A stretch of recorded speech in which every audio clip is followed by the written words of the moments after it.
கண்ணகி நகரில், தென்னையில் கண்ணகி நகரில் தூய்மை பணியாளர் திருமதி வரலட்சுமி அவர்கள் வந்து மின்சாரம் தாக்கி இறந்துருக்கிறாங்க. ஆக இந்த அரசாங்கம் அமைந்த பிறகு இன்றைக்கு நாட்டு மக்களையும் பாதுகாப்பு இல்லை, அந்த மின்சாரத்துறையும் முழுமையாக செயல்படுவதற்குடைய சூழ்நிலையும் ஏற்படுத்தலை. அதனால் இன்றைக்கு ஒரு உயிர் போயிருக்குது.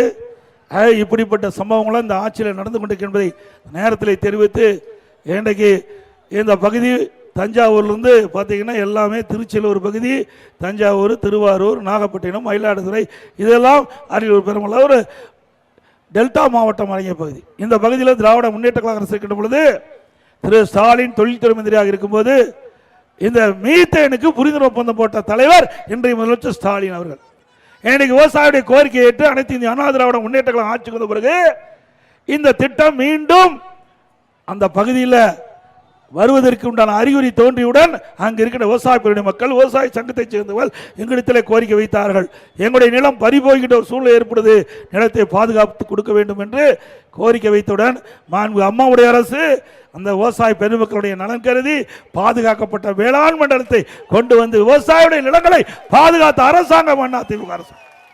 விவசாயியுடைய நிலத்தை பிடுங்கிய அரசாங்கம் திமுக அரசாங்கம், விவசாயியுடைய நிலங்களை பாதுகாக்கப்பட்ட அரசாங்கம் அதிமுக அரசாங்கம். அதே போல காவிரி நதிநீர் பிரச்சனை 50 ஆண்டு காலம் இந்த காவிரி நதிநீர் பிரச்சனை தீர்க்காமல் இருந்தது. ஏன்னா திருச்சி மாவட்டத்திலிருந்து திருச்சி, தஞ்சை, அதே போல திருவாரூர், நாகப்பட்டினம், மயிலாடுதுறை, இப்படி பல மாவட்டங்கள், புதுக்கோட்டையில் ஒரு பகுதி, இப்படி பல மாவட்டங்கள் டெல்டா மாவட்டத்தில் உள்ளடங்கி இதற்கு நீராதாரமாக இருப்பது காவிரி நதிநீர். அந்த நதிநீர் நமக்கு முழுமையாக ஒவ்வொரு ஆண்டும் கிடைக்கல பாசனத்திற்கு. அவை அம்மா இருக்கின்ற பொழுது இதற்கு சட்ட போராட்டம் நடத்தினார்கள். உச்சநீதிமன்றத்தில் வழக்கு தொடர்ந்து நடந்தது. அம்மா மறைவுக்கு பிறகு அம்மாவுடைய அரசு தொடர்ந்து நடத்தி நம்முடைய விவசாயிகள் மகிழ்ச்சி அடைகின்ற விதமாக ஒரு நல்ல தீர்ப்பை, காவிரி நதிநீர் பிரச்சனை தீர்ப்பை பெற்றிருந்த அரசு அதிமுக அரசாங்கம். விவசாயிகளை காப்பாற்றிய அரசாங்கம் அதிமுக. 20 மாவட்ட மக்கள் இந்த காவிரி நீரை நம்பி குடிநீர் ஆதாரமாக இருப்பது 20 மாவட்ட மக்களுக்கு, அதையும் காப்பாற்றியது அதிமுக அரசாங்கம். ஆக மக்களுக்கு எப்பொழுதெல்லாம் துன்பம் ஏற்படுகிறதோ அப்பொழுதெல்லாம் அந்த துன்பத்திலிருந்து மக்களை விடுவித்து பாதுகாத்த அரசாங்கம் அதிமுக அரசாங்கம் என்பதை நேரத்தில் சுட்டிக்காட்டி,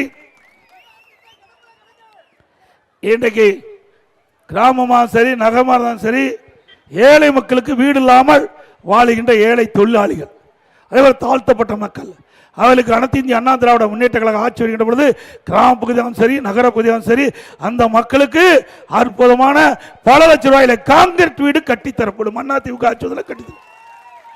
இது அதிமுக பிரதான அறிவிப்பாக வரும்.